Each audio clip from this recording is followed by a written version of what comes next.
O tio acusado de manter a sobrinha em cárcere privado por quase 10 anos se entregou à polícia. A família é de Rio Bananal, mas a jovem estava numa propriedade rural no sul da Bahia quando foi resgatada numa ação do Ministério Público e da polícia.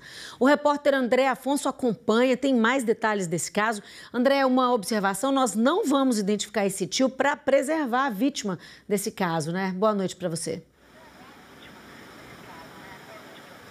Isso mesmo, boa noite Dani, boa noite Espírito Santo. Esse homem de 43 anos, que é suspeito, segundo a polícia, de fazer tudo isso e que foi preso aqui em Linhares esta semana, ele tem um grau de parentesco com a vítima, ele é o tio, ou seja, se a gente diz o nome dele e mostra a foto aqui, a gente automaticamente ajuda a identificar também essa moça, essa jovem que ainda está se recuperando e nesse momento, depois de toda essa violência, a última coisa que ela precisa é de exposição. Então, em respeito a ela, a gente vai resguardar a identidade do suspeito. Mas a notícia é que ele está preso, ele já está na cadeia, ele se apresentou aqui em Linhares e em depoimento ele negou todas as acusações. Ele disse que ele e a própria sobrinha viviam em consentimento como um casal, mas independente do que foi dito, ele tinha um mandado de prisão temporária em aberto que foi cumprido e ele está no CDP da Serra. Vamos ver.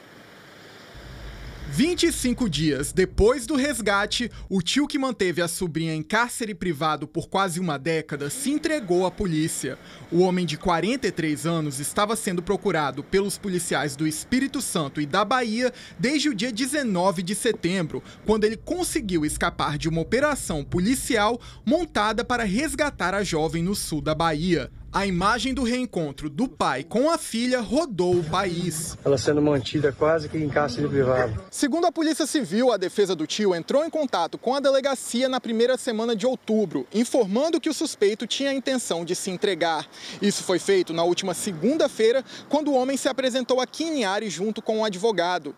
Ele foi interrogado e alegou que a relação que tinha com a própria sobrinha era consensual. Disse que a moça não estava sob cárcere privado, tentou apresentar algumas provas daquilo que ele estava falando, por exemplo, fotografias, extratos bancários e outras provas, mas tudo isso vai ser juntado no inquérito policial e a justiça vai avaliar no final se ele deve ou não permanecer preso, se ele deve ou não ser condenado pelo crime. O tio é investigado por sequestrar a jovem de Rio Bananal em 2015, quando ela tinha apenas 15 anos. De acordo com o pai da vítima e irmão do suspeito, o homem veio de Minas Gerais para trabalhar aqui no norte do estado. Na época, a família o acolheu e pouco tempo depois ele começou a abusar da sobrinha. Foi um momento de 60 dias que ele fez tudo isso daí. Ele veio para trabalhar, para pedir auxílio de trabalho. Eu adotei essa ideia dele, que eu achava que era pessoa de sociedade.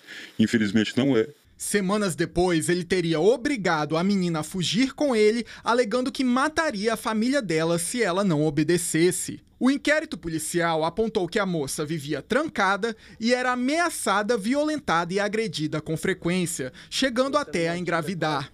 O bebê teve complicações e morreu poucos dias depois do parto. A operação de resgate foi montada depois que a vítima retomou o contato com a família através de uma rede social. O suspeito foi encaminhado para o CDP da Serra e agora a polícia vai pedir a conversão da prisão temporária em preventiva.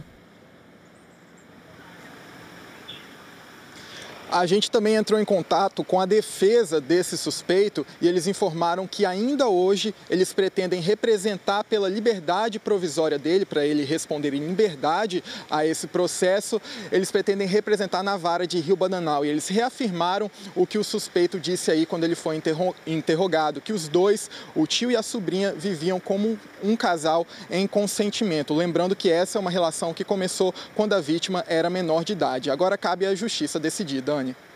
Obrigada pelas informações, André. Certamente é um caso que a gente continua acompanhando. A jovem tinha 15 anos, né? Na época que foi levada. Obrigada, viu, pelas informações.